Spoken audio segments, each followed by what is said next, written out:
Yes. Uh-huh. Yeah.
Huh?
Go outside, baby.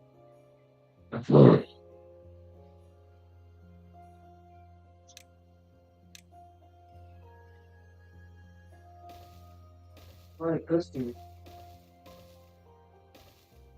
Oil? No, I usually just boil. Huh? I usually just boil them. Oil? Yes. I can't air fry them? No, I don't think air frying.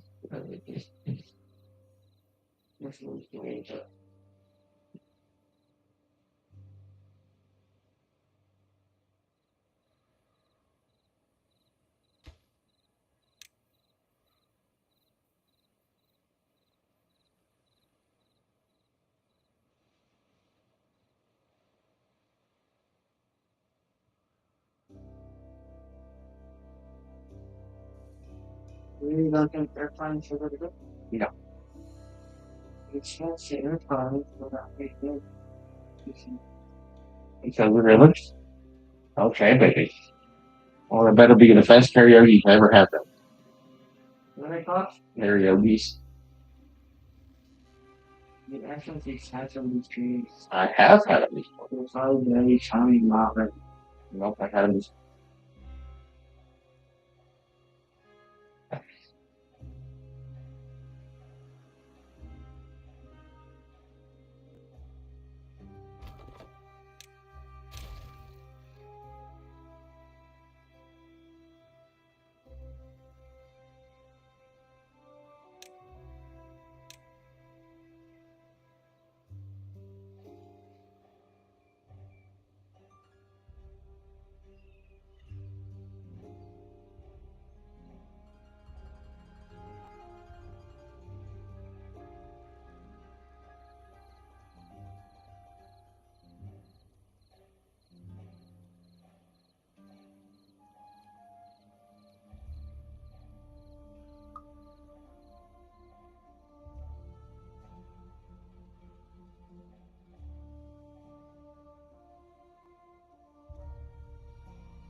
Come on, Alexa, turn Boathouse lights to 100%.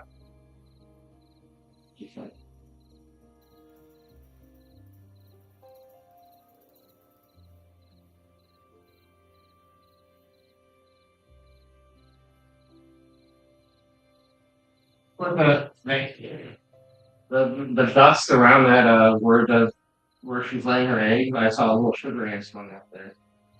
That's probably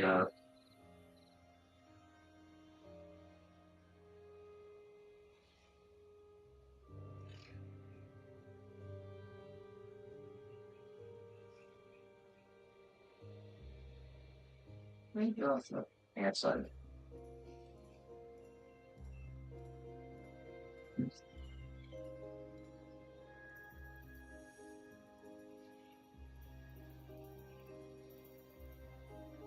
Oh, you appreciate it looks good, baby. No.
all the chairs, right, baby? Yeah.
I don't like mouse.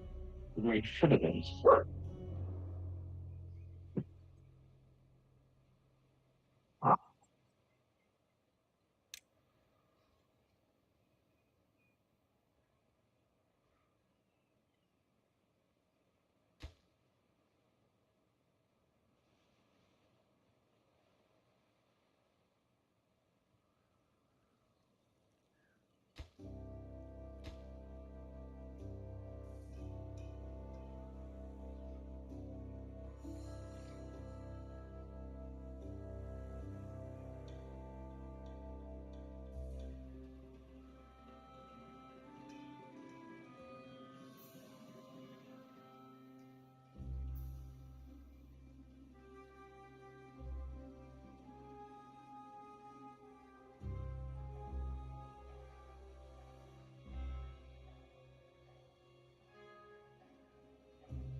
Network is done.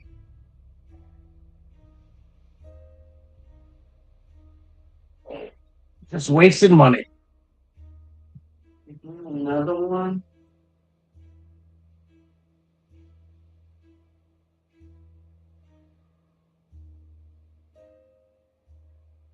I don't need to put your feet pictures on the internet. So Nasir, Esper, Shalosh, Lakoff, Himes, and Heaney, Mousehold, Mankey. Oh my. Did you last year? No, it's not. It's Terrapedos! How many of these do I have? We suck at this. Like the creation. I actually got hit though. What is that? Game? Is it go? Yes. That's supposed to be yeah. That's what it's for. It's like an apple. Mm-hmm. Okay.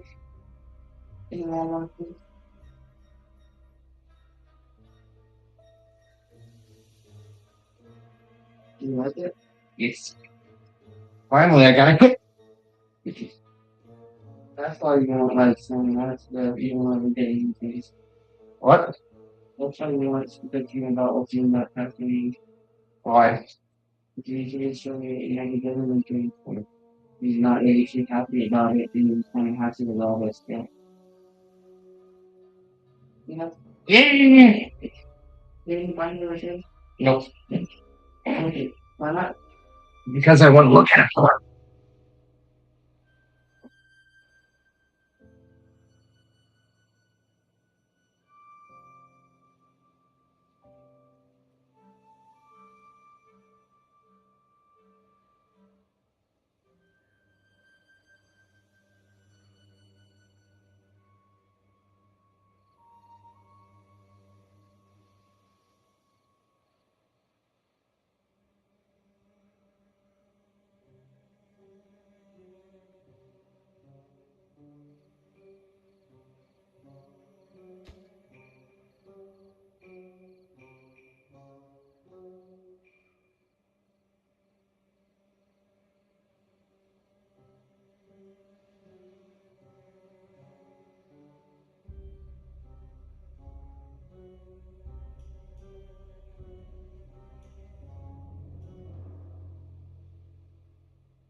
These are better.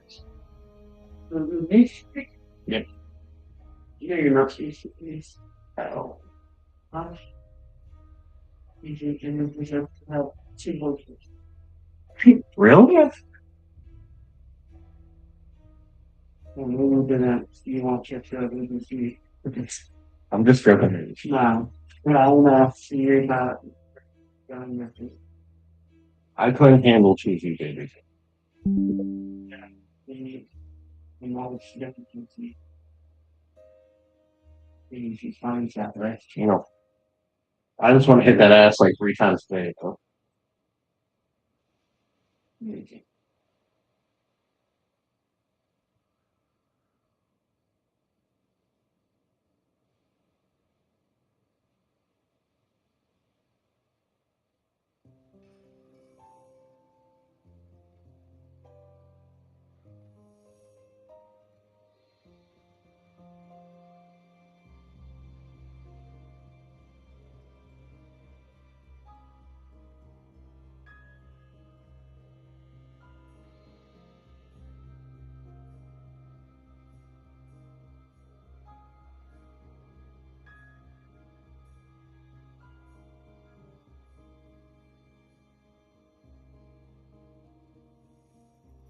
Grade 10 at $36. Oh my god.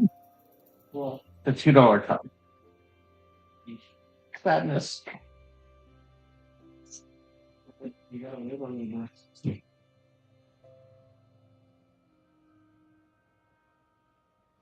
well, both parts usually end up going up after the stop sounding. The stop doing.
That bird come alive again.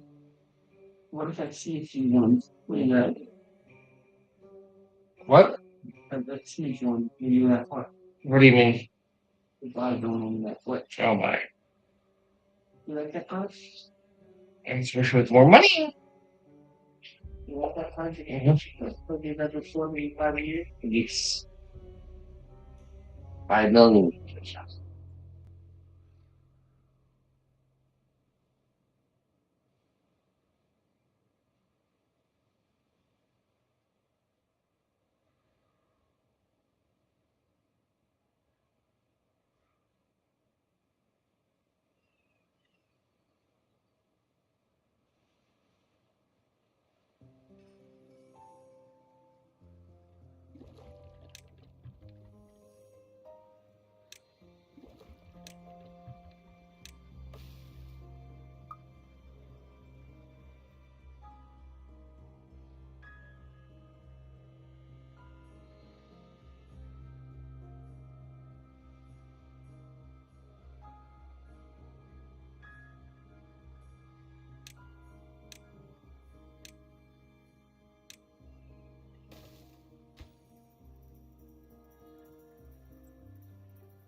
Sleep all the time. I knew that bird was going to die. I didn't think she'd die. I thought she'd going to be low. I don't know.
Ooh.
Did you check on the stick?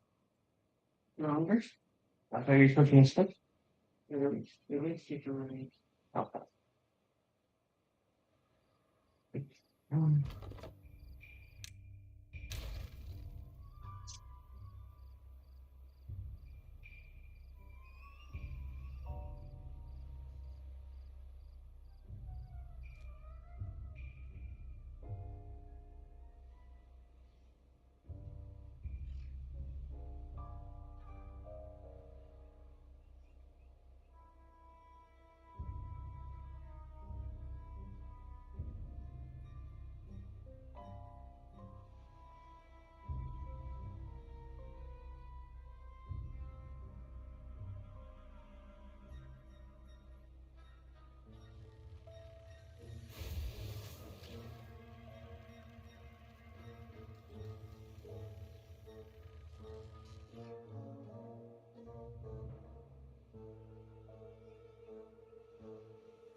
See if I can listen to some YouTube while we wait.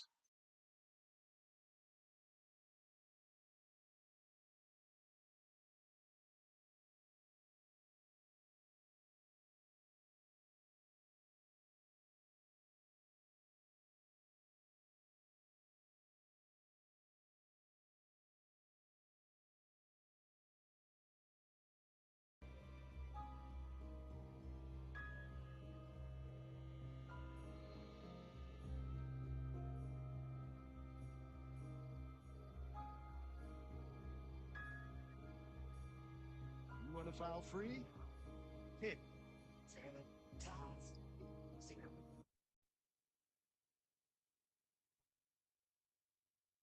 We're going to dive straight in with our main story this week, which concerns Hungary, a country with over 1,000 years of rich history, a proud culture, and absolutely no chance of you finding it on this map. No chance whatsoever. No shade to Hungary, by the way. That is all on you. Hungary's given a lot to the world, from Bela Lugosi's to the Rubik's Cube to, of course, the game Hungry Hungry Hippos. Yeah, that second Hungry has an A in it. Always did. Wild, huh? It's also brought us one of the internet's greatest ever memes. András, a retired electric engineer, was asked to be a model for stock photos 10 years ago. The internet discovered them and decided that his smile hides a deep sorrow. He became Hide the Pain Harold. A flurry of memes followed, and András found that his face was a laughingstock of the internet. If I wanted to draw a lesson from what happened to me, I would say life throws all kinds of challenges at you. You have to take it as it comes, try out as many things as possible, and who knows, you might even become a meme. Okay, Harold, but I'm not sure you might become a meme is quite as aspirational as you think, though to be fair, putting on a brave smile despite inner regret is kind of this guy's whole thing. He brings that hide the pain energy to all his stock photos, whether he's answering the phone, whisking eggs, painting a wall, reading a patient's x-ray, or riding an exercise bike. When he is Santa and his face is covered by a hat and a beard, Harold's eyes still manage to hide the pain. Look at that and tell me that Santa didn't just accidentally run over an elf and hastily hide the body. Now, the reason I want to talk about Hungary is it's set for elections on April 12th. Voters there will choose a new National Assembly, their parliament, which in turn will mean either a new Prime Minister or the re-election of their current one, Viktor Orban. He's been in office since 2010 with an absolute majority in Hungary's government for the entire 16 years of his tenure. He's actually the longest serving current head of government in the EU. And if you want a quick taste of what kind of leader Orban's been, take this testimonial video that he posted, featuring a real who's who of people I've called arseholes on this show, including Netanyahu, Marine Le Pen, Javier Milei, and a fourth person that I'll let you discover for yourself. Security cannot be taken for granted. It must be won, and I think Viktor Orban has all those qualities. He has the tenacity, the courage, and the wisdom to protect this country. It is thanks to leaders like Viktor that the camp of patriots, defenders of nations, and sovereign people is winning in Europe. I fervently support Prime Minister Orban and the Fidesz party. And I want to congratulate him and also to encourage all Hungarians to continue to move forward to protect your great culture and your amazing country. It's none other than Academy Award watching actor Rob Schneider. And that is a pretty weird cameo there. It's like if the Avengers movie starred 3 Avengers and also Rob Schneider. But it's not just those celebrities and also Rob Schneider. Orban has a close relationship with many conservatives in this country. He's not only been invited to speak at CPAC, CPAC itself has been holding a satellite conference in Hungary for the past few years, where numerous US conservatives have shown up arguing that America really should be taking a lesson from Orban's work. There are many conservative members of Congress who, like me, want to see Hungary as a beacon in the West. Hungary's immigration policy should serve as a model to the United States. One place where Hungary clearly has led Europe is in reasserting its national identity, specifically with regard to rejecting mass migration. Little did I know I would walk into Budapest and basically see all of the policies that we dream for in Arizona. Okay, well, first, based on that blouse, I don't think Carrie Lake came from Arizona as much as from 1987. But also, if you love Budapest so much, please know that you can and should go live there. The point is, Republicans love Viktor Orban. He's even been officially endorsed in this upcoming election by Trump, who once praised him like this. You know, I was very honored as a man. Viktor Orban. Anyone ever hear of him? He's probably like one of the strongest leaders anywhere in the world. And he's the leader of, right? He's the leader of Turkey. No, yes. Close, though. You are thinking of the right planets, though. In Trump's defense, Hungary and Turkey are both in the same region, both ruled by an authoritarian, and both words that a caveman would say while ordering a sandwich, so you can see why his brain went there. And the love fest between Orban and American conservatives is a two-way street. In fact, just last Saturday, he spoke at the latest CPAC Hungary and outlined exactly how he sees himself fitting in to a global conservative movement. Yes. Get a little depressed. President Trump's win. I'll get over it. The world has become a better place. Gender propaganda and woke ideology have been pushed back. People can proudly embrace Christianity as the foundation and sustaining force of our civilization. What's happening now is the largest political realignment in Western civilization in 100 years. The epicenter of this change is the United States, and its European forward base is Hungary. Wow, there is a lot there, but citing the West's largest political realignment in 100 years is pretty striking given, you know, what started happening in Europe around 100 years ago. That's right, Winnie the Pooh was first published. I don't know what you were thinking about, but you should know, things in Hungary aren't actually going great. On Orban's watch, it's become one of the poorest countries in the EU, so it's frankly no surprise that in recent years, there have been plenty of protests against Orban's government like this one. Freaking dirty cadet party. Zebra, what does the zebra symbolize?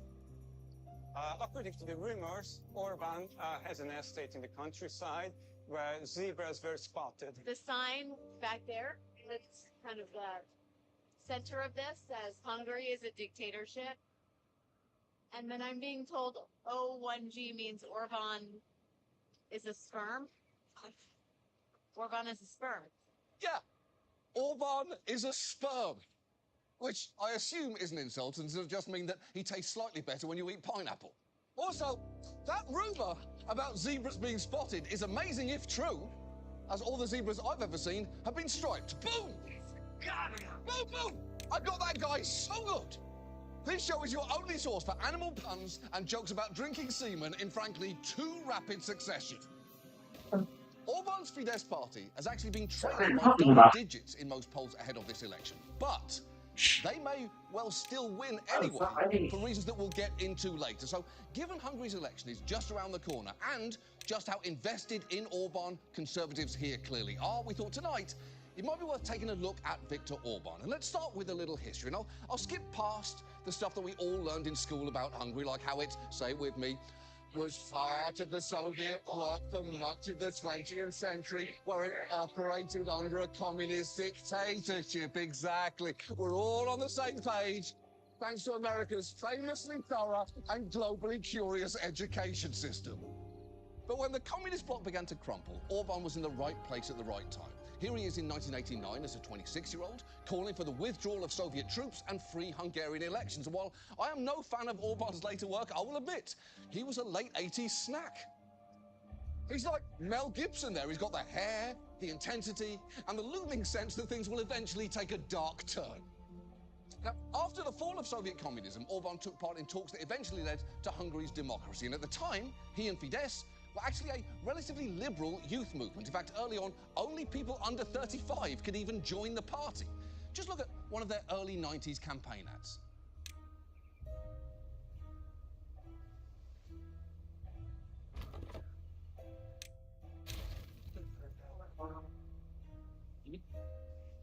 Great. The new GoDaddy Arrow has AI marketing tools to help small businesses easily reach thousands of customers. It writes sweet social ads and email marketing. It even analyzes the results to boost business. I better start up in my game with some sweet new.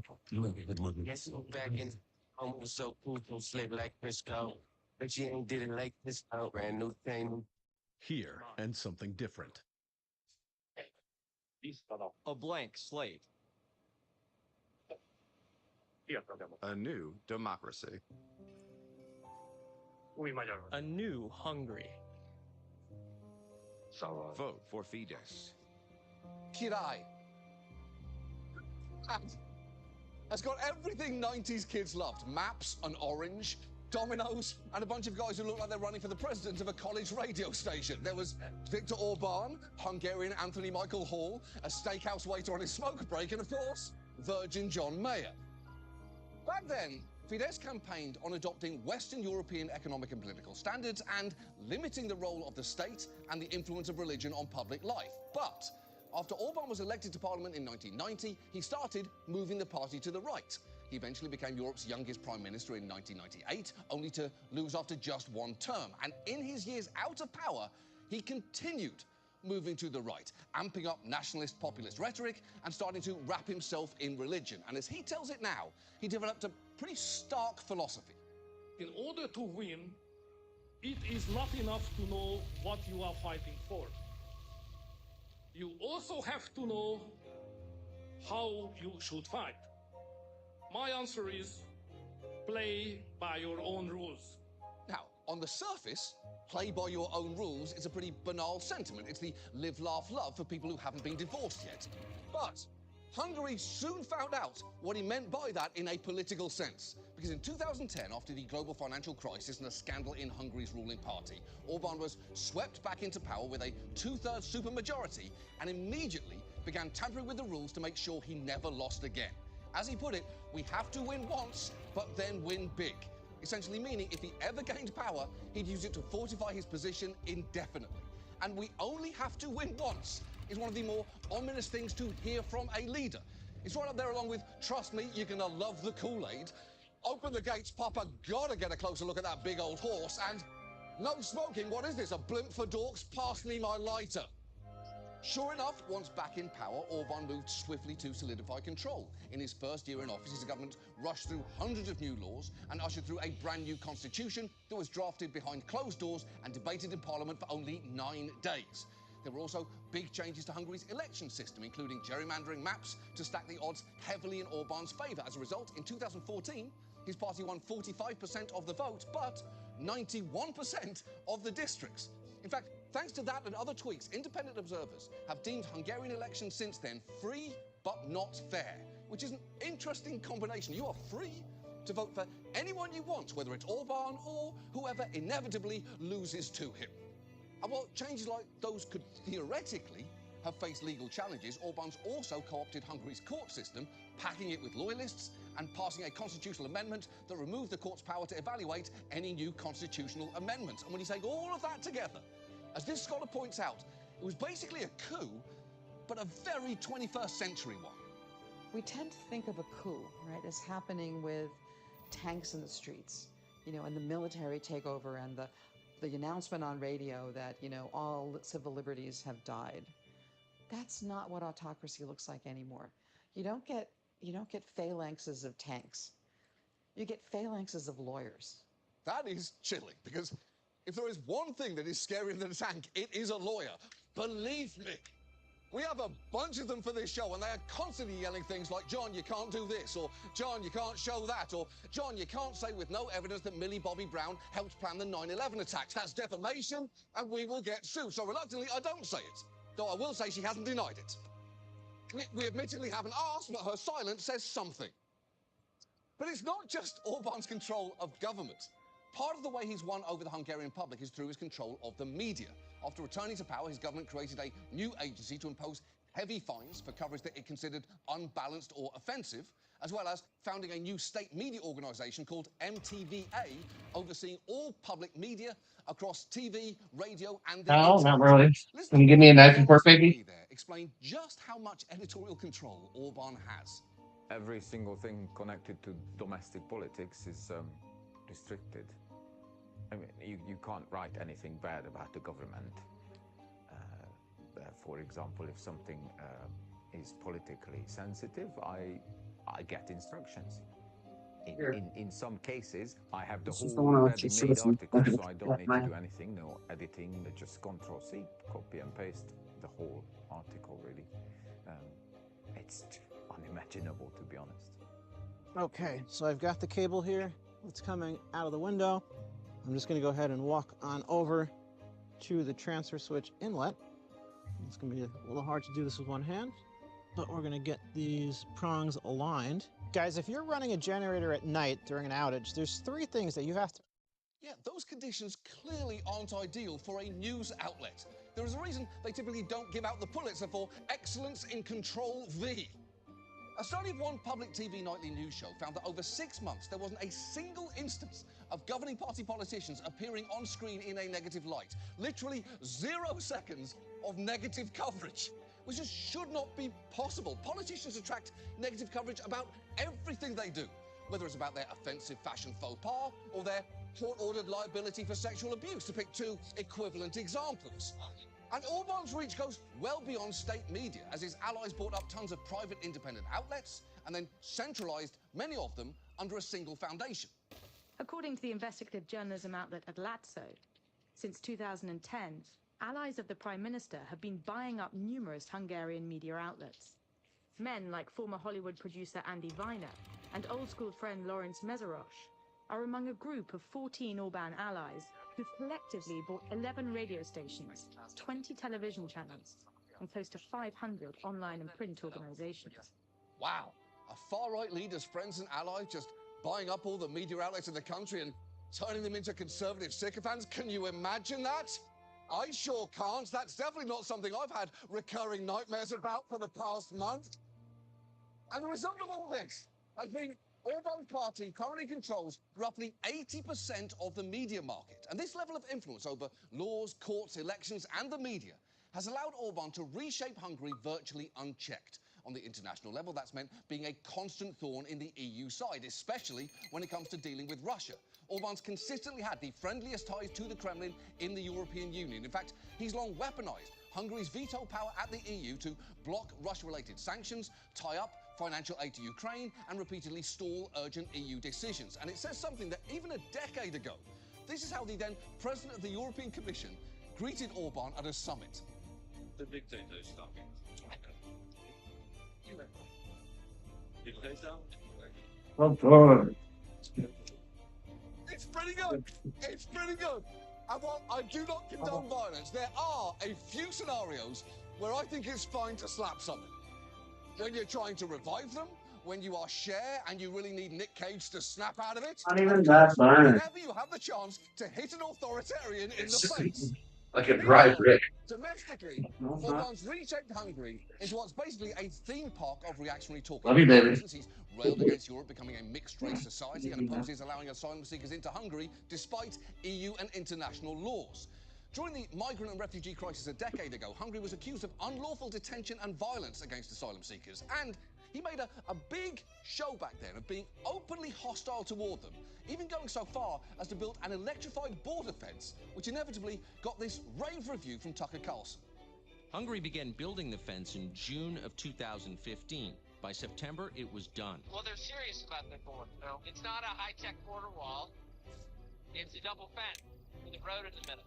But the difference is they're willing to protect it. They're not kidding. It's their border. They control it because they're a country. Those are really pretty. Pretty? Look, there are 3 things you can rely on in this life. Death, taxes, and if you build a fence to keep out immigrants, Tucker Carlson is gonna wanna fuck it. But if he really does want to kiss some electrified barbed wire, who am I to stop him? Love is love. But even as migration to Europe has declined, Orban has continued to fearmonger about how, if it weren't for him, Hungary might be forced to accept millions of refugees, who he has falsely characterised as disease-ridden threats to public health, extremists planning terrorist acts, and agents of a plot to replace native Europeans with foreigners, all while reaching for a now familiar scapegoat, suggesting George Soros was masterminding a nefarious plan to overrun Hungary with refugees and posting billboards and full-page media ads with the caption, "Don't let Soros have the last laugh." And it wasn't just billboards. Orban's government also passed a law officially called Stop Soros that made it illegal to help asylum seekers, even just with their paperwork, and led a campaign to shut down the Hungarian university that Soros founded. Though what is a little strange about Orban's anti-Soros vendetta is that back in 1989, he actually received a Soros-funded scholarship to study at Oxford University, where I presume he majored in irony. But immigrants and Soros aren't Orban's only punching bags. His government's also gone after Hungary's LGBTQ community, something that he bragged about at CPAC. To sum up, the mother is a woman, the father is a man, and leave our kids alone. Full stop, end of discussion. We decided we don't need more genders, we need more rangers. Less drag queens and more Chuck Norris. What? That doesn't make any sense. The number of genders has nothing to do with the number of rangers, and the number of drag queens has nothing to do with the number of Chuck Norrises, especially because the most Chuck Norrises you can have is one. And that number went down to 0 last week. And if this is how you are finding that out, surprise! But it's not just rhetoric. Orban's government officially redefined family, which meant an effective ban on adoption by same-sex couples, and banned trans people from changing their gender on their IDs. In 2021, Hungary even passed a law banning depicting or promoting LGBT plus content in schools and the media. If that sounds all familiar to you, it might be because just 8 months after that, Florida's Ron DeSantis signed his version of it, focused on classroom instruction, the so-called Don't Say Gay law. But perhaps the policy that sums up Orban's obsessions the best, from Christian conservatism to panic over migrants, is his relentless focus on Hungary's low birth rate. He's tried to increase it by introducing incentives like tax exemptions and interest-free loans of about $30,000 for parents, which then get cancelled if they have 3 children. And that's a pretty good deal, but does make giving kids the talk a little more complicated. Well, when a man and a woman love each other very much, but also get a sick, low-interest loan from the Hungarian government, that's how babies are made. Orban's framed the need for Hungarians to procreate as an existential crisis, because to hear him tell it in this ad that his government posted, the alternative is for the country to be overrun by migrants. Azon egyszerű népi bölcsesség miatt, hogy halból lehet halászlevet csinálni, de halászléből halat nem. És ha egyszer beengedted a migránsokat, és azokat összekeverednek veled, és több gyerekük születik, mint a benszülötteknek, csak időkérdés, matematikai kérdés, és ellakják tőled az országodat. Tax time terror? Wave keeps you ready, year-round. Get the time-saving tools you actually need for less. Ditch the spreadsheets for automated, tax-ready reports. Back up every deduction with expense tracking, bank imports, and auto-categorization. Setup is simple and designed for small business owners. Sign up for Wave today.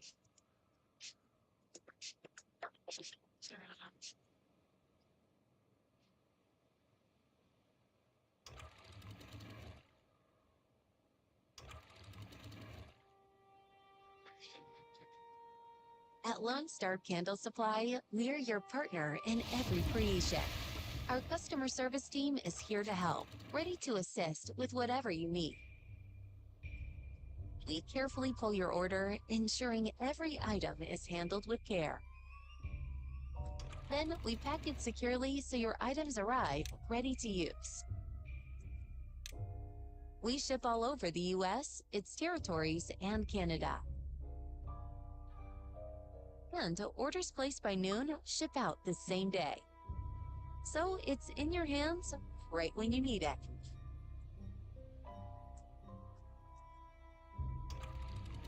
We're here to support your journey every step of the way. Lone Star Candle Supply, serving candle makers since 1999.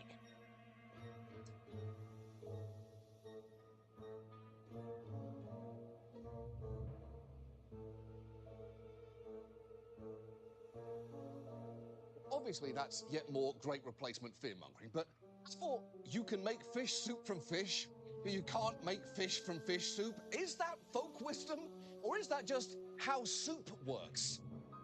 I'm just saying, if your nana pointed at a bowl of soup and said, you can't make fish out of that, you'd be looking at retirement home brochures that afternoon. Also, for what it's worth, that metaphor cuts both ways, because I've found with fish soup, as with countries, when you add more ingredients, it tends to taste better. Otherwise, what you have is hot fish water. But Orban is serious about this.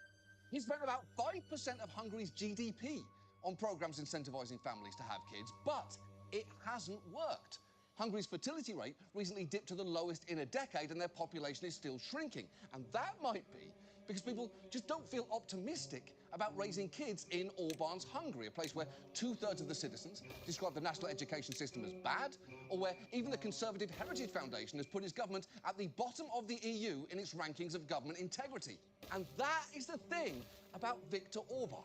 For all the fear-mongering he's done, all the fences he's built, and all the laws he's passed to protect Hungary from the threat of migrants, gays, and George Soros, he's fundamentally failed when it comes to the basics of good governance. Funding for school and hospitals there has gotten so dire, he had to sign an executive order to ensure medical facilities were stocked with toilet paper. Although, to hear his health secretary tell it, any complaints the people had about that were completely unreasonable. In an operation as big as the Hungarian hospital system, which is 3 million square meters and has tens of thousands of people visiting every day, I consider it a mathematical impossibility that there should be toilet paper in all hospital bathrooms at all times. To this day, I maintain that this is a mathematical impossibility. Well, I've heard some bad talking points in the past, but it's mathematically impossible for our hospitals to have toilet paper is right up there. I'm really only surprised that he didn't go on to suggest hospitals just hang a sign in every bathroom reminding people that using their socks is always an option. And it is not a great sign for Orban that some of his heaviest-handed tactics now do seem to be backfiring. Take this story from last summer. Viktor Orban's government banned LGBTQ public gatherings in March, including this one. But that ban only seems to have galvanized countless Hungarians. They took part in the parade despite the risk of being identified by the authorities using facial recognition software. I object to any restriction of rights. Everyone should be free to choose a partner. And I condemn any restrictions that crush freedom of assembly and other freedoms. And that's why I'm here. I thought the government would make it impossible for this to happen and that there wouldn't be many people. It's a fantastic feeling that it's a much bigger crowd than ever before. Yeah, that is amazing, and a pretty colossal backfire from Orban. After all, if the Rob Schneider movie The Chosen One taught us anything, it's the harder you try to oppress people through fear, the more they'll rise up against you. Now, full disclosure, I don't know if that's really the moral of that film. Like everyone else on Earth, I haven't seen it, but what are you going to do? Watch it yourself to fact-check me? No fucking way! So, let's just say that's the message of the film and move on, shall we? So, what happens next? Well, despite the increasing opposition to Orban in Hungary, the truth is, in this election, the playing field is still tilted strongly in his favour. And even if he somehow ends up losing the game that he's carefully rigged, it's worth knowing his main opponent, Peter Magyar, isn't exactly the reformer that you would dream of here. He's a former member of Fidesz who's railed against Orban's corruption, but still shares plenty of his right-leaning views. And even some Hungarians who say they plan to vote for him don't seem thrilled about it. I think more and more people want change. Mr. Magyar, he used to be a member of Fidesz. Yeah. Do you worry that he might be too similar? 4 years later, we will see.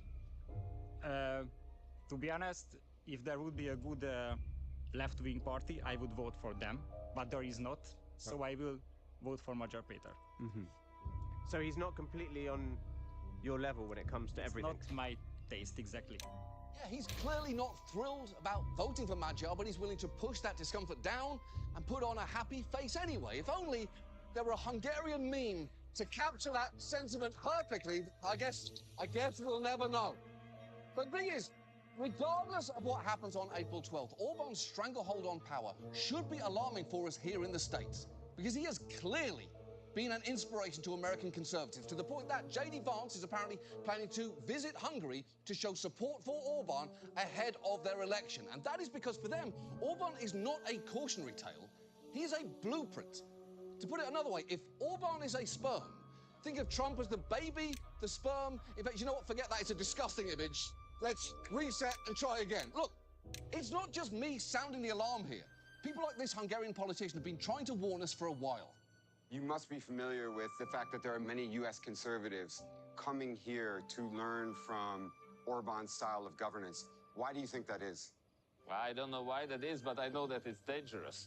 You should take care of your democracy because, fortunately enough, you have your checks and balances. If somebody is able to switch them off, you would also slide down. This is what happened to Hungary, and I really hope that your system, the 200-year-old American democracy, which I admire, is strong enough to withstand any such threat. Yeah, he's right. The fact is, we are lucky to have the checks and balances that we do, but we would do well to watch for warning signs of what happened in Hungary starting to happen here. You know, small things like, I don't know, stacking the courts, or shameless gerrymandering, or fear-mongering about immigrants, or presidential allies buying up the media. You know, anything you might spot like that. And look, it is not a perfect one-to-one. Orban's takeover was organised and methodical, while Trump has the attention span of a coked-up hummingbird with a head injury. But they're not worlds apart either. And I'll say, if the right is looking to Orban as a model, the rest of us could do a lot worse than to look to those Hungarians in the streets for inspiration. Because everyone who's ever fought for American democracy, failing to resist authoritarianism would be a huge slap in the face. And unfortunately, not the undeniably fun kind.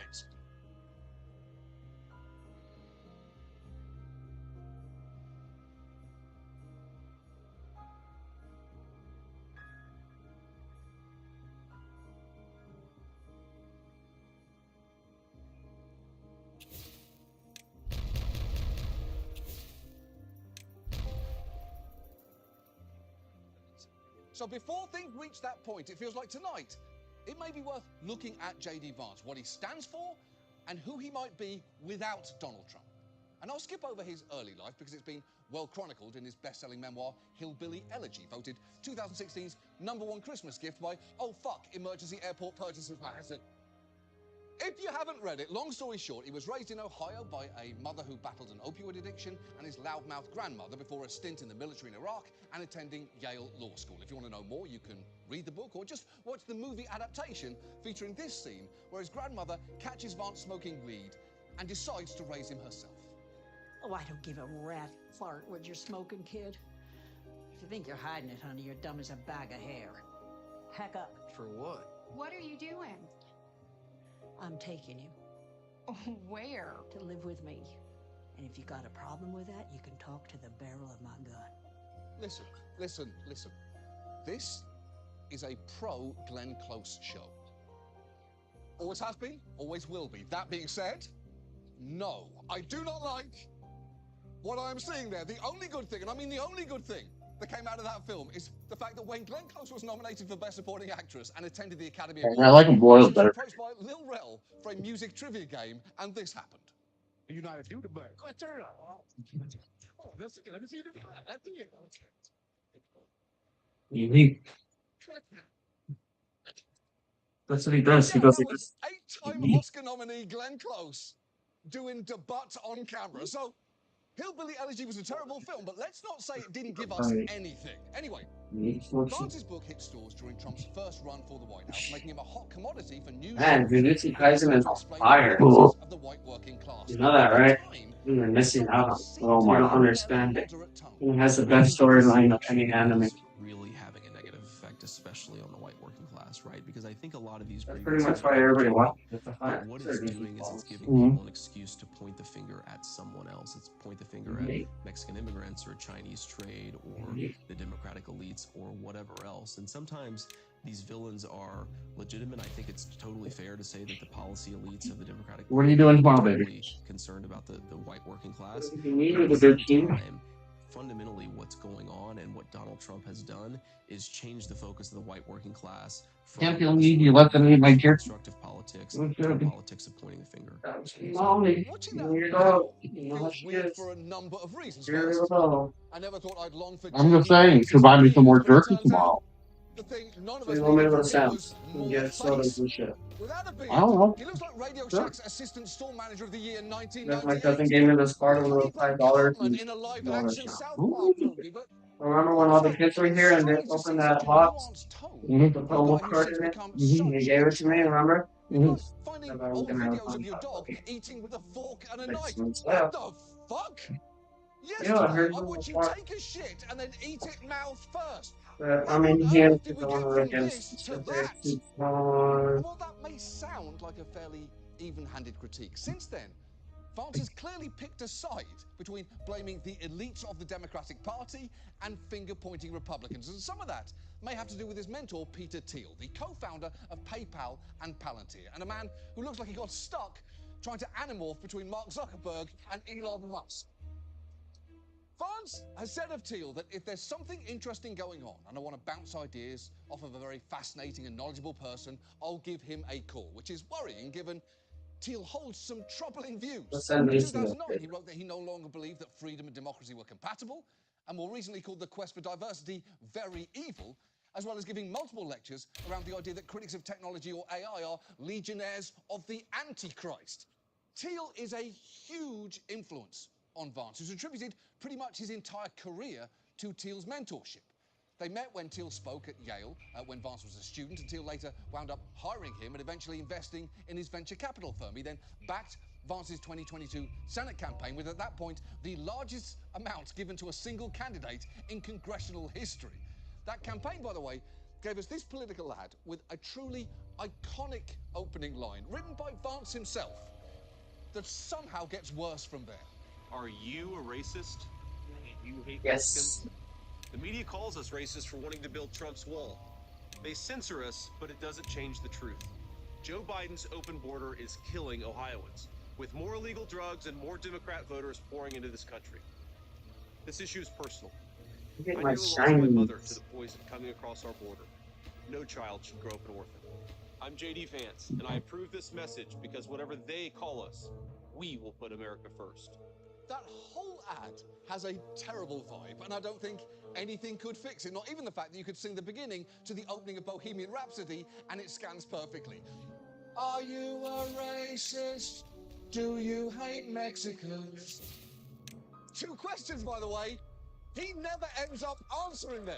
It was during that campaign that Vance made that appearance with Trump that you saw earlier, and I wish I could tell you what happened to him between 2016 and that moment, but sadly, I am not a mind reader or the therapist he so desperately needs.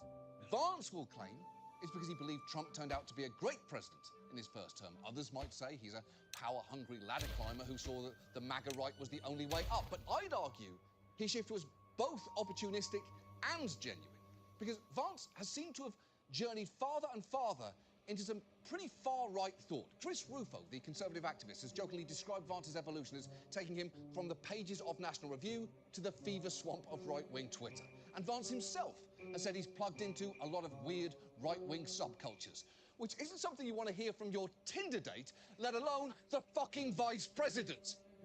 In fact, in many ways, he's become the archetype of the hyper-online conservative troll, right down to the whole kidding, not kidding, trigger the libs shtick. Just watch him brag about doing exactly that at an event a few years ago.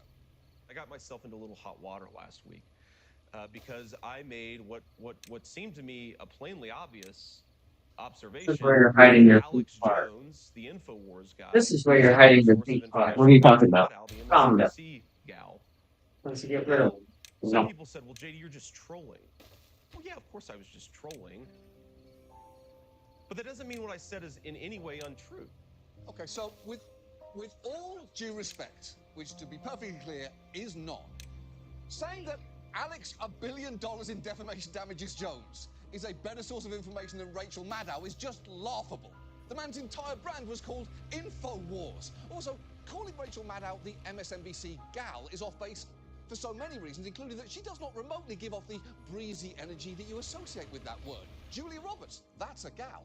Reese Witherspoon, definitely a gal. Paul Rudd, such a gal. Rachel Maddow, though, not so much. And Vance went on to expand on what he meant by that.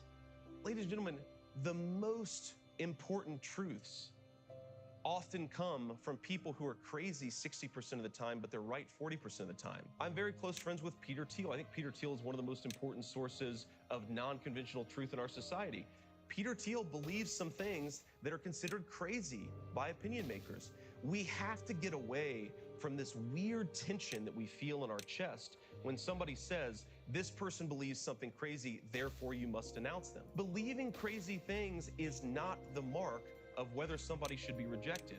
Believing important truths should be the mark of whether we accept somebody, and if they believe some crazy things on the side, that's fine. We need to be okay with non-conventional people.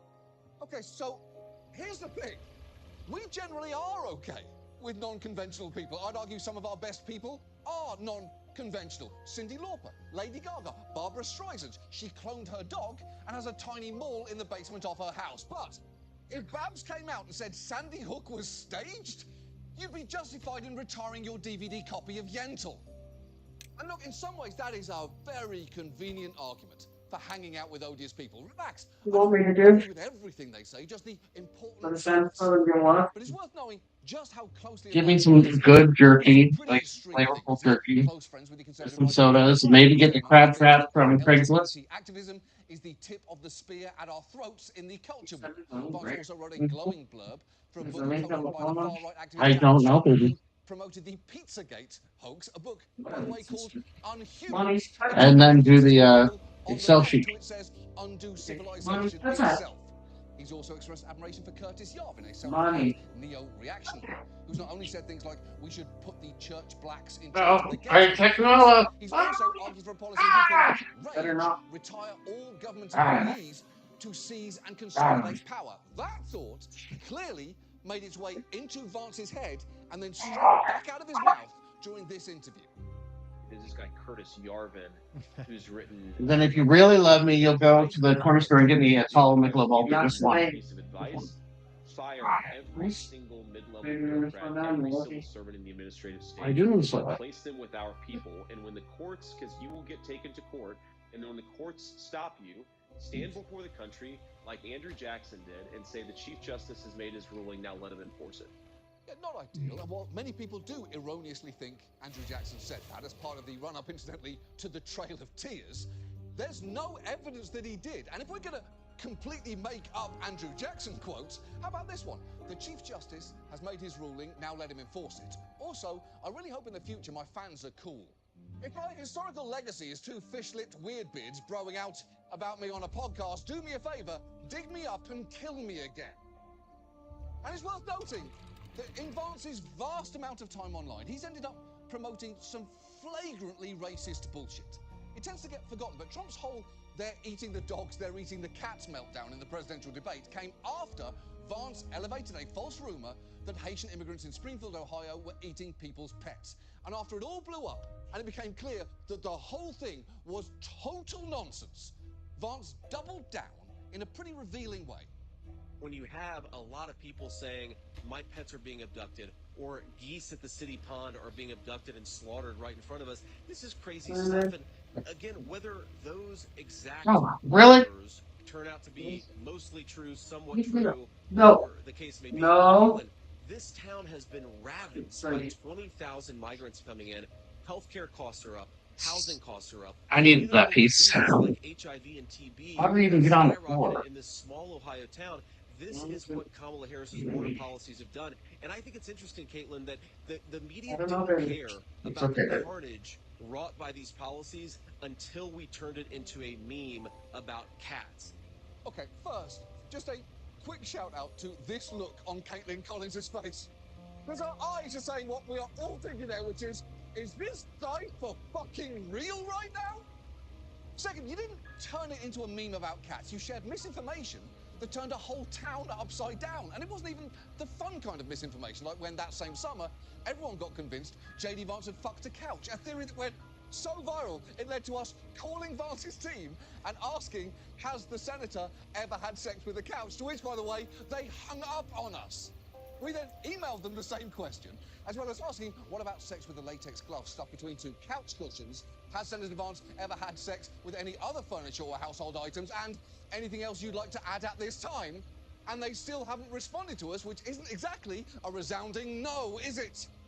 And it's not like it is hard to deny that you fucked a couch. In fact, if you email, has John Oliver fucked a couch, at hasjohnoliverfuckedacouch.com and ask if I have fucked one, I promise you'll be emailed right back with an answer of no way. Anyway, that exchange is basically J.D. Vance in a nutshell. He told a racist lie he found on social media, doubled down, then tried to play the "you elites don't get it" card to huff his way out of the whole thing. And at this point, it's probably worth talking about where J.D. Vance's political evolution has taken him, because it's pretty grim. On immigration, he's argued that while he bears no personal animus toward immigrants, they're the cause of many problems Americans face. He's claimed we're bankrupting a lot of hospitals by forcing them to provide care for people who don't have the legal right to be in our country. And he said that illegal aliens competing with Americans for scarce homes is one of the most significant drivers of home prices in the country. Two assertions, by the way, that have been soundly rejected by experts. And when he's talking about immigrants to conservative audiences, the mask can slip all the way off. There is a logic to what the Democrats are trying to do. It's disgusting, but there's a logic to it.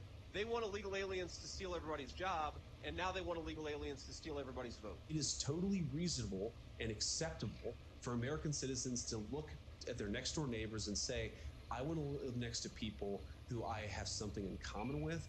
I don't want to live next to 4 families of strangers. Look, the thing on immigration is that no one can avoid that it has made our societies poorer, less safe, less prosperous, and less advanced. Okay, that is just route 1 bigotry. Also, it's a bit of a tell to say that you want to be able to look at your neighbours and have something in common with them. That only really means one thing. And for what it's worth here, I don't think most people's biggest priority in neighbours is having something in common with them. It's just hoping and praying that they don't have a creepy trampoline kid who stares in your windows all day. Can you just bounce the other way? Can you do another way bounce? But remarks like those are part of a pattern of Vance expressing anxiety that immigrants could replace Americans. With lines like, you can't have so many people coming to the country at a time when our own families aren't replicating themselves. And that gets to another of his major obsessions, which is Americans having more children. To hear him tell it, it's an existential crisis. He's complained about the childless left and said the rejection of the American family is perhaps the most pernicious and evil thing the left has done, which is both untrue and just ridiculous. The most evil thing the left has ever done would be, hands down, these fucking candles. But this is a big deal to Vance. Over the years, he's repeatedly focused on prominent Democrats who didn't at that point have kids, among them AOC and Pete Buttigieg, to draw some sweeping conclusions. There are just these basic cadences of life that I think are really powerful and really valuable when you have kids in your life. And the fact that so many people, especially in America's leadership class, just don't have that in their lives, you know, I worry that it makes people more sociopathic and ultimately our whole country a little bit less, less mentally stable. Wow! Having kids makes you mentally stable? Is something only someone who is not the default parent would say. Because try working a full-time job, always tracking when the diapers are about to run out, what size shoes your kids wear, what they won't eat for lunch at daycare, which toy's their favourite, when the doctor's appointments are, when picture day is, which songs you have to sing to get them to sleep, how many child birthday parties you have to attend this weekend, and which ones specifically requested gifts. And also, if you leave the room, your child will scream bloody murder because you're the only one they want. I'm not saying kids can't give you a lot of things like joy, purpose, and hand, foot, and mouth disease, but mental stability is not one of them. And when pressed on those remarks a few years later, Vance's answer wasn't great. Your position on those family values have gotten a lot of scrutiny lately. Sure. You've talked about childless cat ladies.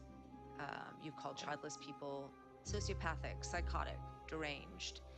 And I know that you've said that those comments were sarcastic, but it's hard to hear those words entirely as a joke. What do you actually think of childless women in society? Well, as I said when I made those comments, and look, they were dumb comments. I certainly, I think most people probably who watch this have said something dumb, have said something that they wish they had put differently. And you said it over in several different venues. In a very, very short period of time. Oh, well, you heard it here first, folks. If you're mean, dumb, and wrong, but in rapid succession, it's actually fine. And as for everyone says dumb stuff, not like that, they don't. The normal dumb stuff people regret is usually things like Armie Hammer is the next De Niro, or sure, I'll have a third Gordita Crunch, but not childless women are sociopaths. And if Vance really does want to make it easier for people to raise kids, there are things he could support. But he hasn't done that, and some he's actively opposed. For instance, he's railed against universal daycare policies, calling it a class war against normal people, and that normal Americans want a family policy that doesn't shunt their kids into crap daycare. And one of his solutions for high daycare costs was pretty infuriating. One of the ways that you might be able to relieve a little bit of pressure on people who are paying so much for daycare is make it so that maybe like grandma or grandpa wants to help out a little bit more, or maybe there's an aunt or uncle that wants to help out a little bit more. If that happens, you relieve some of the pressure on all the resources that we're spending in daycare. Holy shit, that is brilliant! Have family help! How did no one think of this? Just call the grandparents who are definitely close by and alive, or maybe an aunt and uncle who don't have jobs or children of their own to deal with. We can now close every daycare in the country because America's most eye-lined boy genius just cracked the fucking code here. Pack a bunch of family members into your house to help out. Not too many, though, or J.D. Vance will get nervous if he lives next door. And while he has gestured vaguely toward federal money to incentivize family to help out, I'll point out that hasn't happened. In fact, the only concrete action he took during his 2 years in the Senate when it comes to childcare policy was introduce the failed Fairness for Stay-at-Home Parents Act, which focused on helping parents who decided to leave the workforce altogether. And if you're getting the sense that what he really wants is to turn the clock back to the 1950s, you're getting warmer, especially given he's also expressed reservations about no-fault divorce. And this is one of the great tricks that I think the sexual revolution pulled on the American populace, which is this idea that, like, well, okay, these marriages were fundamentally, they were maybe even violent, but certainly they were unhappy. And so getting rid of them and making it easier for people to shift spouses like they change their underwear, that's going to make people happier in the long term. And maybe it worked out for the moms and dads, though I'm skeptical, but it really didn't work out for the kids of those marriages. Yeah, he said we shouldn't have made it so easy for people to leave violent marriages, which is just wild for multiple reasons, including it happened before you could easily get a divorce. Some women would kill their husbands. By making divorce easy and accessible, what we have definitely reduced is the amount of women in fabulous hats who claim, my husband fell ill suddenly. That is not just a victory for feminism, it is a lifesaver for shitty husbands everywhere. But it gets even worse because Vance is also hard-line anti-abortion, as he explained in a radio interview when he ran for Senate. Should a woman be forced to carry a child to term after she has been the victim of incest or rape? Look, my view on this has been very clear, and I think the question betrays a certain presumption that's wrong.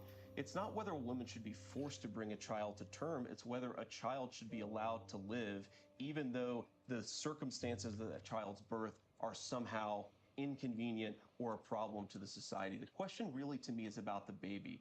We want women to have opportunities, we want women to have choices, but above all, we want women and young boys in the womb to have the right to life. Okay, every part of that is awful. Not just calling becoming pregnant by rape an inconvenience or taking women out of the pregnancy equation altogether, but also the phrase, young boys in the womb. What the fuck is wrong with you? If you can't discuss the realities of pregnancy without sounding like a high school football coach subbing a health class, don't comment on them at all. So that is, at least in part, who J.D. Vance is, and I'd argue it is repellent.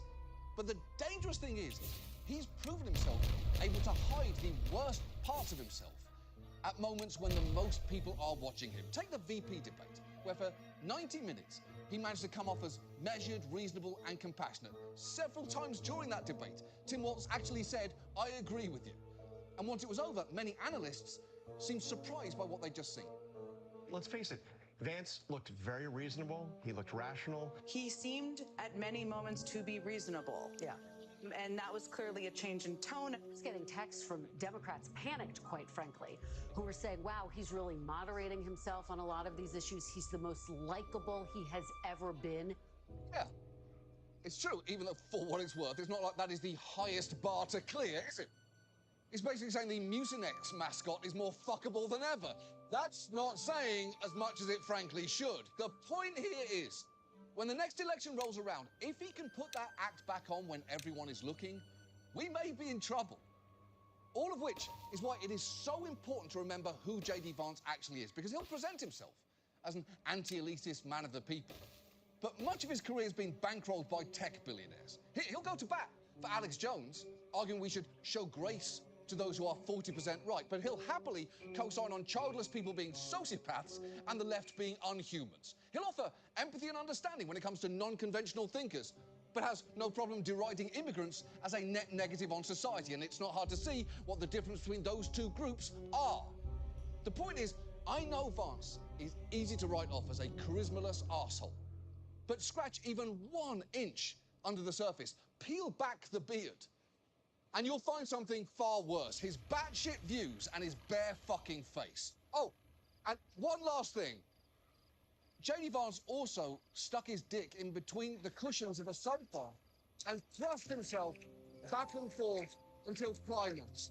And if I may quote the man himself, yeah, of course I was just trolling by saying that. But that doesn't mean that what I said was in any way untrue.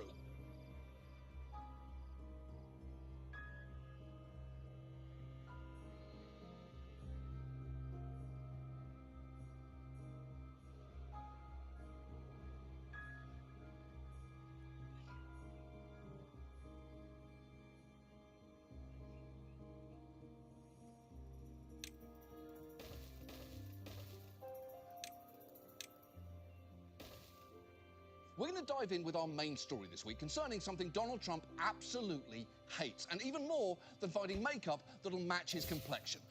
Go to Sephora, dude. It'll take 10 minutes. Specifically, we're going to talk about the United States Agency for International Development, or USAID. It was once described as the world's single largest humanitarian donor, providing aid in the form of disaster relief, global health, food assistance, climate resilience, education, and much more. And when Trump returned to the White House last year, he made it clear that the agency was in his sights. USAID, run by radical lunatics. It sounds so nice, USAID, isn't it beautiful? But it's a whole big scam. When you look at USAID, that's a fraud. The whole thing is a fraud. Very little being put to good use. Okay, so set aside the irony of Donald Trump, of Trump University, accusing anything of being a fraud. You can't just call something a scam because you don't like it. I want to call low-rise jeans a scam. I feel like Peppa Pig's a fraud. I believe radical lunatics run Jamba Juice. Liquid fruit isn't a treat, it's cough syrup at best. But even I acknowledge that my feelings don't make any of those thoughts true. But Trump was fixated on USAID and its spending, which is a little surprising given it amounted to less than 1% of the federal budget. Yet, Trump and Elon Musk quickly dismantled the agency, with Elon at one point proudly tweeting he'd spent the weekend feeding USAID into the wood chipper. And a lot of MAGA Republicans were ecstatic about that. Right-wing influencer Benny Johnson even made a trip to D.C. to celebrate. I just got into Washington, D.C. I had to see it for myself to believe it. USAID is no more. Check it out. There we go. Got the duct tape. Got the doors all closed off. got everything all blacked out up there. Had to see it to believe No, it it. says Shrek had a talking donkey. Consequences of Doge. You know that? No, I have you. effing around. Yay! I encourage you coming. Probably the number one selfie spot. Hey, you're welcome. You're welcome. Congratulations to Good Benny job. Johnson on Go fun and go fuck that ass night. glasses, and I say that as the former holder of that title, but also that's clearly Nope. not the number one selfie spot in DC. That'd of course be the Washington Why Monument. the edge of the map? An angle so it Because looks I'm trying to get rid of all this bad water. Are you doing some cheating shit over there? Nope, no cheating. The game and pitching shit? Nope. I can fucking tell that's what you're doing. No, I was not. Liar. But it's not just Benny Liar. What is wrong? Celebrated the collapse of USAID by posting this incredibly shitty meme. You're glitching over there. You're cheating over there. Now, that is obviously gross, but it does say something about how annoying J.D. Vance is, that even in that context, one of my first thoughts was, well, J.D. made the cut, good for him. And if you think that meme is in bad taste now, just wait until you see the consequences of these cuts, because they've had real impacts on people around the world engaged in the act of saving lives, like this nurse who, among other things, vaccinates children in remote areas of Uganda. To reach the isolated eastern Uganda mountain communities Give that me another need more your beer? help, No. Nurse Another Agnes baby beer? Barbosa scales a Yes. treacherous Can you bring me a 1,000-foot ladder. Oh, you got it? It's too steep for Put that small one. children, Okay, baby. mothers carrying babies, and the sick No to rush, no climb rush. down. Now Nambozo's No rush. path has gotten tougher. USAID cuts have eliminated many jobs at her clinic. As she and those who remain try to take up the slack, avoiding burnout could be as much of a challenge as getting to the isolated communities that need her help. Holy shit! That image of her on the ladder is absolutely incredible. It's like Free Solo, except unlike Alex Honnold, she's not going out of her way to make such a big fucking deal about it.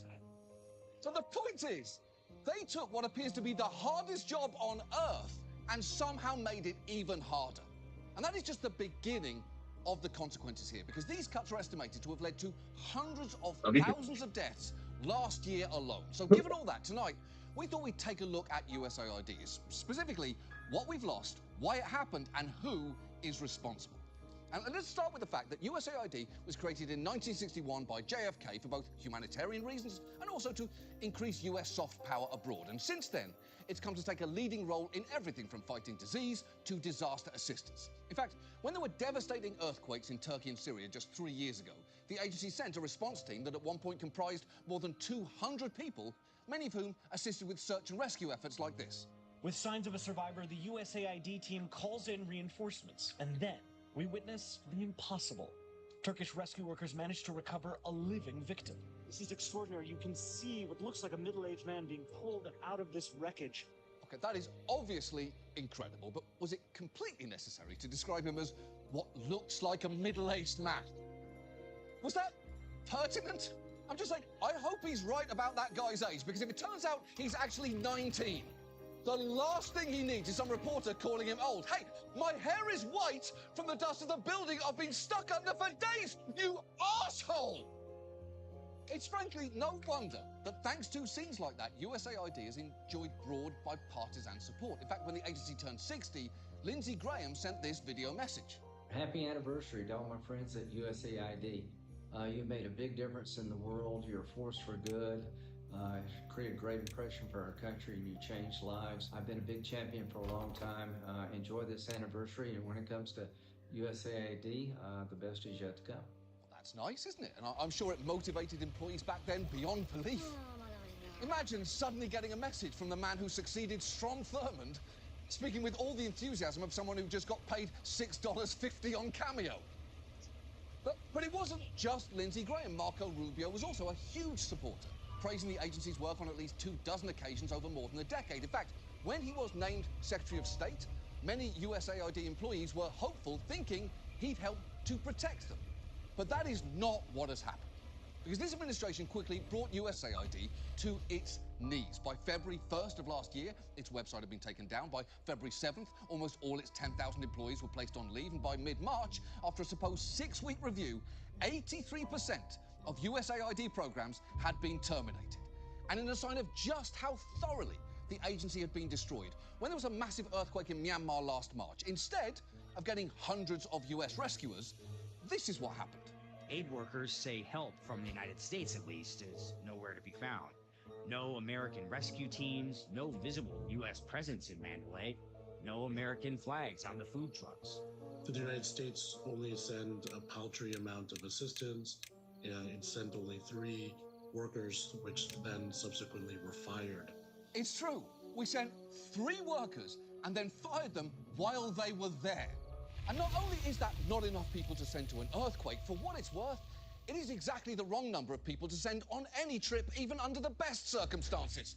2 people, sure, that's intimate, but you can both spend time alone if it's feeling tense. 4, more combinations, more vibe possibilities. Don't want to window shop in the commercial district with Casey? No problem. You can hang by the hotel pool with Leanne. But 3? That is a nightmare. You're either shit-talking Tamara for being annoying about the street food tour, or you're alone knowing that the other 2 are shit-talking you for being so annoying about the riverboat thing. And at this point, it is worth engaging with the arguments for dismantling USAID. And let's start with the claim that there was, to use conservatives' favourite phrase, waste, fraud and abuse. Elon claimed that the vast majority of the agency's spending was either wasteful or nefarious, and here is his response when Joe Rogan pressed him on that. So is there a way to audit all this stuff and find out, oh, these people are actually just sending food to poor people, these people are actually just helping people with water in third world countries? There's a way to do that and keep funding those? Yeah, I mean, we have continued to fund things that appear to be legitimate, even with the flimsiest, if there's even the flimsiest excuse. Like, I just say, like, send me a picture of the thing. Like, you could literally have AI generate the picture, but if you're not even willing to try to trick me, then we're, like, not going to send the money. What are you talking about? Send me a picture? You can't treat foreign aid like it's a Grubhub delivery. By the way, I don't even think Grubhub drivers should have to do that either. Enough is asked of them already without making them take an awkward photo of me accepting my bag of ramen. And to address Rogan's question, there actually was an army of staffers, including auditors and lawyers, both inside the agency and in its Inspector General's office, whose job it was to track spending. And for what it's worth, one review found in the last 6 IG reports of USAID, 94% of the spending had been audited and only 0.3% were found to have issues, and even then, half of that was reclaimed. But even without knowing that, it's tough to take waste allegations from Elon seriously, given his Doge team seemed to have no idea what the programs they were cutting even did. ProPublica recently revealed that people at the agency watched as their brand new chief of staff scrolled down a spreadsheet of programs, turning rows red, yellow, or green every few seconds, never asking a single question. Then, realizing that the red programs were slated to be cut, they frantically started editing descriptions so he'd at least know what those programs did. And while the administration at one point insisted the programs would be spared if they were considered life-saving, just listen to this former USAID employee tell a Senate roundtable how those decisions got made. When we flagged a long list of awards that were needed for life-saving activities, we were told that the problem was the names of those awards didn't make clear that they were life-saving. It didn't have the word life-saving in the name, and therefore it was very hard for the Secretary's team to understand which awards should or should not be terminated. And so the implication was that if we had been more clear in the names that these were life-saving awards, maybe then they would have been saved. Now, obviously, that is stupid for 1,000 reasons. First, because everybody knows that names aren't usually literal descriptions of what you are getting. It's the reason that ketchup isn't called salty tomato-inspired glide. Conjunctivitis isn't called shit on your finger then touched your eye disease. And this show isn't called Facts You Read in the New Yorker 18 months ago with what seems to be a middle-aged man. It's called poetic license.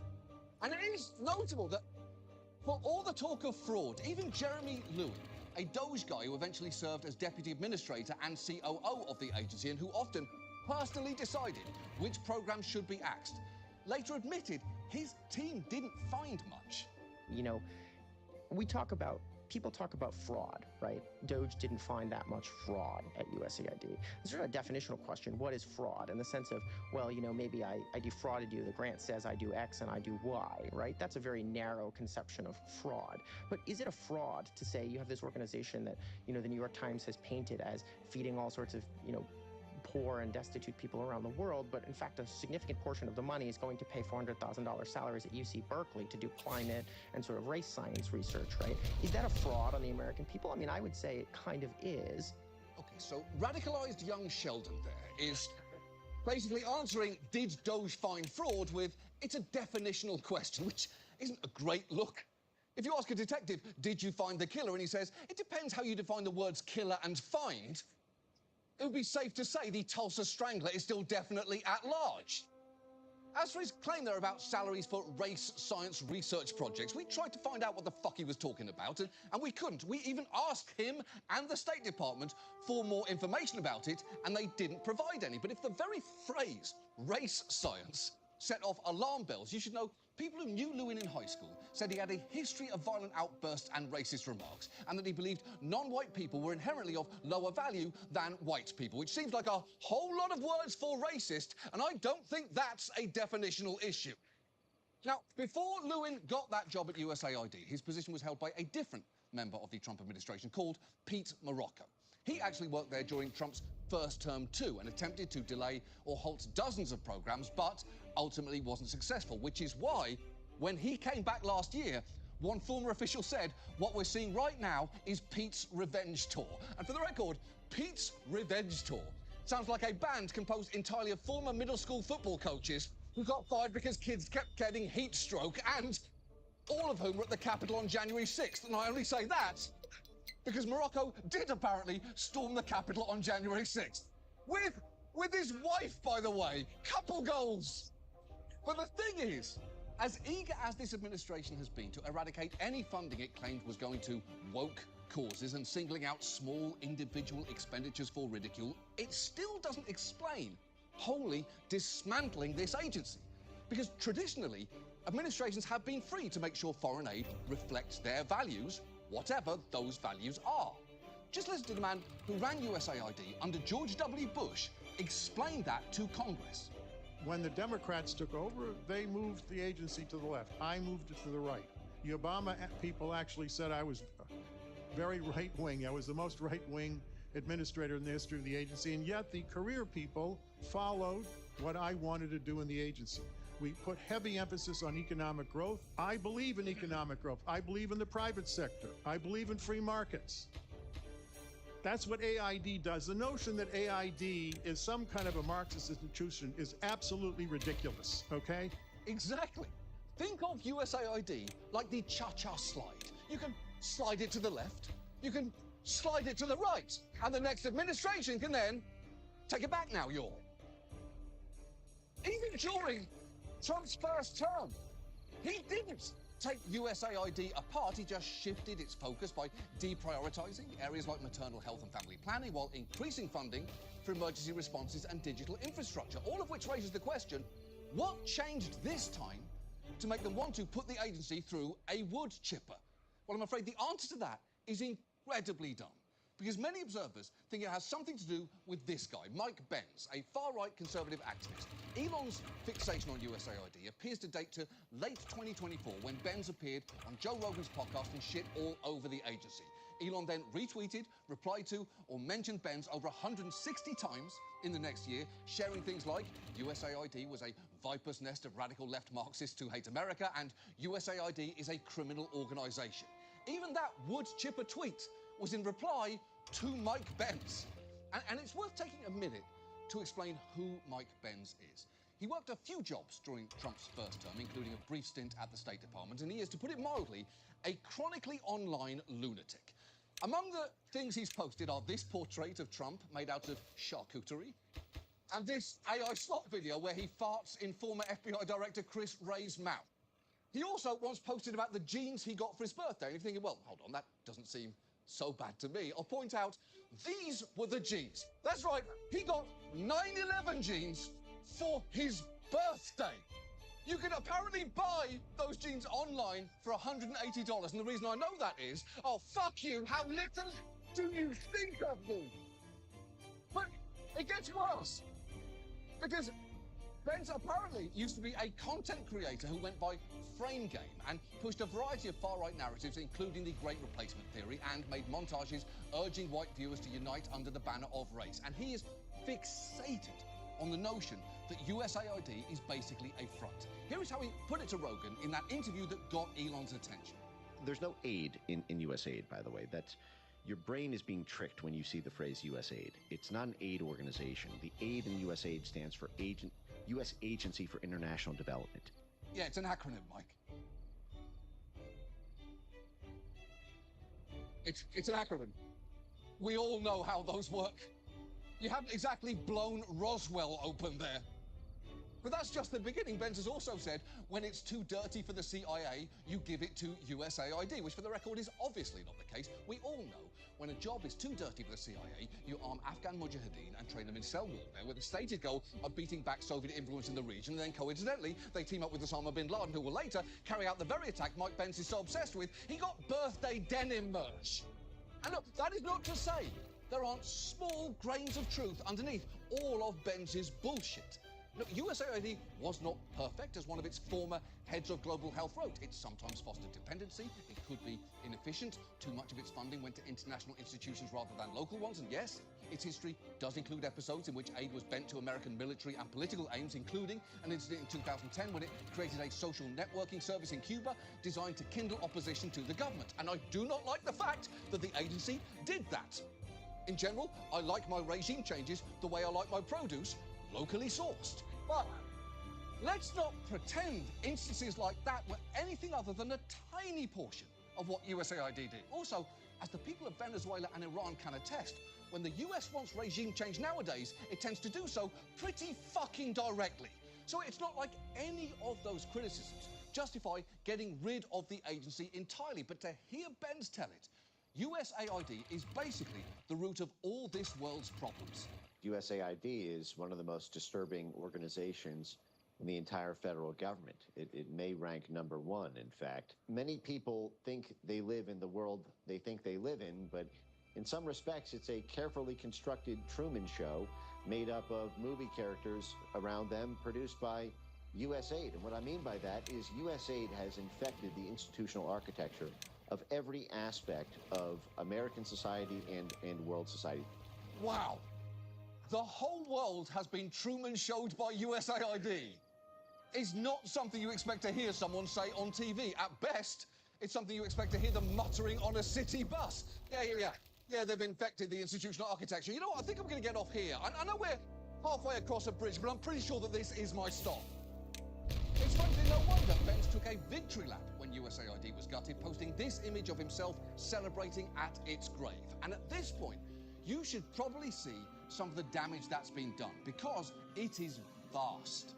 As one expert put it, I think the best evidence that USAID works is how quickly people started dying when it went away. Now, it is hard to get exact counts on deaths, partly because these cuts have, among other things, halted data monitoring. But researchers have estimated over 262,000 adults and over 500,000 children died last year as a result of these cuts.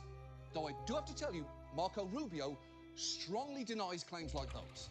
Anybody who tells you that somehow it's the United States, if we cut $1, somehow we're responsible for some horrific thing that's going on in the world, it's just not true. Are you standing by your contention that no one has died because the United States has cut aid? No. Okay, so is he telling the truth there? Well, I would argue that the answer to that is the same as the answer to the question, are Marco Rubio's ears proportional to the size of his head? This is to say, absolutely, demonstrably not. And maybe the best way to rebut that is to show you some of the specific places and programs that have been impacted by these cuts. And let's start with food and nutrition assistance, which have been devastating. For instance, in Nigeria, clinics which provided malnutrition treatment for more than 300,000 children below the age of 2 were shut down at the end of July. And in Afghanistan, NGO warehouses were bare, despite 900,000 children being in desperate need of treatment for severe acute malnutrition. And it is not just cuts to the food itself. The administration also disrupted the global supply chain that moves food for desperate people all over the world. And that means even when the food's actually there, the ability to get it to people who need it can be gone. For instance, last summer, disruptions led to some food spoiling in a warehouse. The Trump administration is planning to destroy a massive amount of emergency food. Some 500 metric tons, or just over 1 million pounds of high-energy biscuits meant to feed hungry kids in Afghanistan and Pakistan will now be incinerated. That first reported by The Atlantic. We have a kind of a standard procedure that if food is expired, it will be destroyed. Federal workers had requested approval from USAID leadership to move the emergency food before it spoiled, but their memos went unanswered. That is just maddening.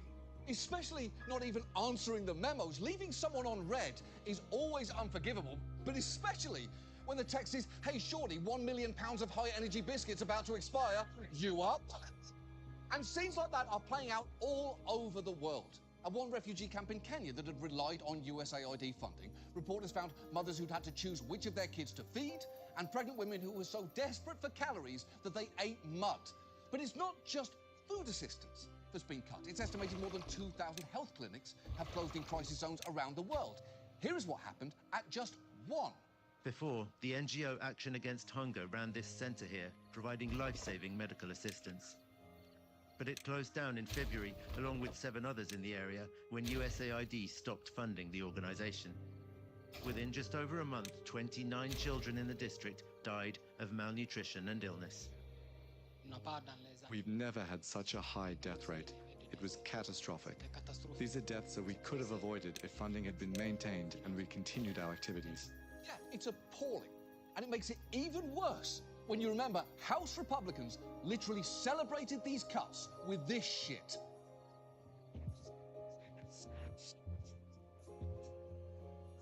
Yeah, it's true, you are killing a lot of people in Africa, you jib-jabbed fucks. The point is, these cuts have cost lives. And perhaps one of the clearest examples of this concerns PEPFAR, or the President's Emergency Plan for AIDS Relief. It was created during the George W. Bush administration and is often described as one of the most successful global health programs in history. It's credited with saving 26 million lives and enabling 7.8 million babies to be born without HIV since it was created. It is as close to a miracle as this government has ever accomplished. If I had to say one nice thing about George W. Bush, this program would be it. And if I had to say 2, I would go quiet. And while the administration will stress that PEPFAR still exists, its crucial aid delivery mechanism has been severely disrupted. As soon as the cuts started last January, clinics were forced to shut their doors, essential frontline health workers were furloughed, and community programs reaching the most vulnerable people stopped.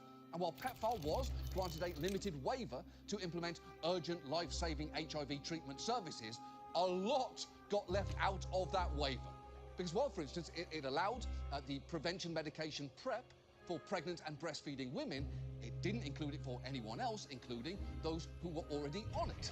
It also left out funding for HIV prevention more generally and most programming for orphans and vulnerable children. And a major casualty of cuts to PEPFAR were locally rooted programs tailored to the needs of specific groups of people, like specialised clinics for sex workers, men who have sex with men, and people who inject drugs. And infuriatingly, to some Republicans, that seemed to be sort of the point. This stuff about PEPFAR, oh my God, you're going to destroy the world. Now, there's a part of PEPFAR that deals with money for life-saving care, isn't it? Absolutely. And there's a part of PEPFAR that will, you look at it and you want to say, pass me the sick bucket, isn't there? Yes, sir. And you're getting rid of the sick bucket stuff. Yes, sir. You're getting rid of $5.5 million to lesbian, gay, bisexual, transgender, queer, and intersex advocacy in Uganda, aren't you? Yes, sir. I can't believe we're arguing about this. Can't believe we're arguing about this. Wow, that is some pretty homophobic stuff coming from a man wearing the single cuntiest pair of glasses I think I've ever seen. Also, for what it's worth, if anything is going to make me say pass the sick bucket, it isn't the critical work of PEPFAR, it is the memory rattling eternally around my head of Senator John Kennedy saying this. I can't wait to have your cock in my mouth. Well, that certainly makes one of us. But despite what Kennedy said there, cuts to PEPFAR are absolutely affecting life-saving care and for a huge amount of people, and not just those whose lives seem to make him want to reach for the sick bucket. Even short disruptions to HIV care can be deadly and have already resulted in stories like this.